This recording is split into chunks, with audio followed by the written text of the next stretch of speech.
പിന്നെ സ്കൂളൊന്നും ഇല്ലായിരുന്നു. അങ്ങനെ ദോശക്ക് ഇറക്കാനിട്ട് ദോശ ചുട്ട് ദോശ എല്ലാം തിന്ന്. ബീഫിൻ്റെ കറിയും ദോശയും നല്ല സ്റ്റോറിൽ പച്ചരിയില്ലേ അതരച്ചിട്ട് അതിൻ്റെ കുറച്ച് തേങ്ങ അരച്ച പിന്നെ ചോറിട്ടിട്ട് ഉപ്പിട്ടിട്ട് വിളമ്പിട്ട് ഇറക്കാം. എന്നിട്ട് നല്ല പാൻ ദോശ ചൂടാം. നല്ല രാവിലെ ദോശയും നല്ല ബീഫിൻ്റെ കറി. ഇതന്നെ രാവിലത്തെ പണി ഇന്നുണ്ടായത്. അപ്പോൾ എല്ലാവരും സബ്സ്ക്രൈബ് ചെയ്യണവാ. രാവിലെ ദോശ എല്ലാം ചുട്ടിട്ട് അതെല്ലാം കഴിഞ്ഞിട്ടായിട്ട് ഉച്ചക്കത്തെ പരിപാടി.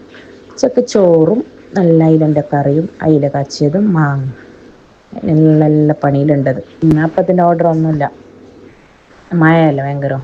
അപ്പോൾ പിന്നെ അവിടെ ഷോപ്പ് ഒരു കൂടുപടിയാണ്. അപ്പോൾ അത് തുറക്കാനൊന്നും മഴയെല്ലാം ഇങ്ങനെ വെള്ളം തടിച്ച് കയറ്റുന്നത് കൊണ്ട് അതിനുള്ള ഇതൊന്നുമില്ല ഇന്ന്. അപ്പോൾ നാളെ ഉണ്ടാവും ഇൻഷാ അല്ലാഹ്. അപ്പോൾ എല്ലാവരും സപ്പോർട്ട് ചെയ്യണം. വീഡിയോ കാണുന്ന എല്ലാവരും സബ്സ്ക്രൈബ് ചെയ്യണം.